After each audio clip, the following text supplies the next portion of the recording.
Oke, kembali di video YouTube saya. Ya, seperti biasa akan saya bahas seputar perjepangan ya. Ini sesuai dengan requestan dari followers ke TikTok. Jadi ini akan saya bahas ya gitu. Banyak orang yang mau kerja ke Jepang itu, tapi bingung gitu. Dia mau pilih jalur Jusus ya atau Tokutei Gino. Nah, untuk yang pengen tahu apa bedanya, ini aku akan jelaskan secara detail buat kalian ya.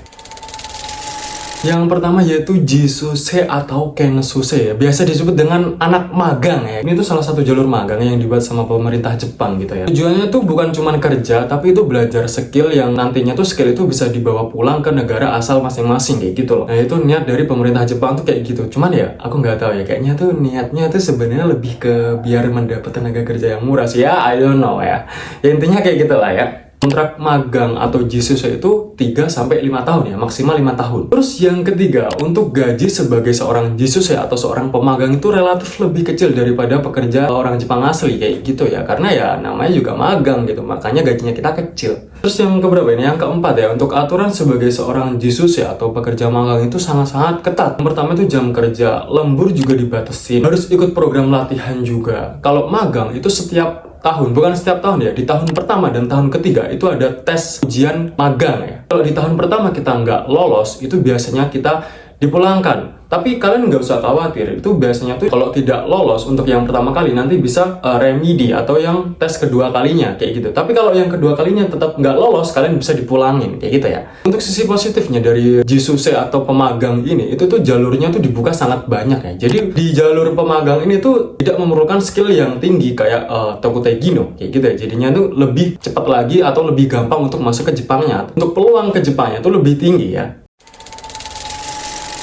Nah, yang kedua ini jalur Tokutei Gino ya, Cahaya. Atau kita menyebutnya tuh SSW. SSW itu Specific Skilled Worker. Jadi, ini status kerja yang lebih tinggi gitu dari pemagang itu tadi. Jalur Tokutei Gino ini, kalian ini udah dianggap seperti seorang pekerja yang profesional. Bukan anak magang lagi. Karena kalian udah punya sertifikat skill dan sertifikat bahasa itu tadi. Makanya kalian disebut sebagai seorang pekerja profesional. Biasanya gaji seorang Tokutei Gino atau pekerja ini tuh lebih besar daripada seorang pemagang. Ya, kurang lebih hampir sama kayak orang Jepang gajinya. Tapi ada tapinya ya, ini tergantung dengan perusahaan masing-masing. Kadang tuh ada gitu temenku yang dia ini seorang Tokutei Gino juga, dia ini newcomer atau pendatang baru ya. Dan waktu aku tanya masalah gajinya dia, ternyata gajinya tidak setinggi yang saya pikirkan juga kan. Nah, berarti bisa disimpulkan ini tuh gajinya besar tergantung perusahaan masing-masing kayak gitu ya. Kalau kalian mendapat gaji yang besar ya kalian beruntung kayak gitu, itu nasib kalian berarti. Nah, untuk jalur Tokutei Gino ini kalian bisa berpanjang kontrak 5 tahun ya, dan ini bisa upgrade ke visa permanen, jadi kalian bisa menetap di Jepang. Itu bisa untuk jalur Tokutei Gino ini kayak gitu ya.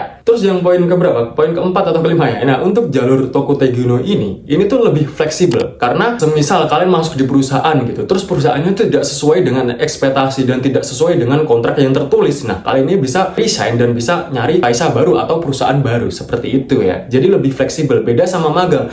Kalau magang itu susah banget buat pindah perusahaan. Alasannya apa ya? Alasannya karena memang tidak punya sertifikat SSW ini dan biasanya tuh masih belum punya sertifikat bahasa gitu, minimal N4 kayak gitu ya. Untuk poin yang keenam ya, jalur Tokutei Gino ini emang agak-agak sulit gitu karena kalian harus butuh sertifikat N4, dan yang kedua yaitu sertifikat SSW itu tadi. Kalian perlu 2 sertifikat ini untuk bisa ambil jalur di Tokutei Gino seperti itu. Nah, jadi di 2 jalur ini perbedaan utamanya itu ada di status, gaji, dan kebebasan. Kalau Jisuse itu tuh magang, gajinya kecil, tujuannya untuk nambah skill, dan sangat susah untuk pindah perusahaan. Kalau Tokutei Gino itu pekerja resmi, gajinya lebih besar, peluang tinggal lebih lama, lebih fleksibel untuk pindah perusahaan lain kayak gitu.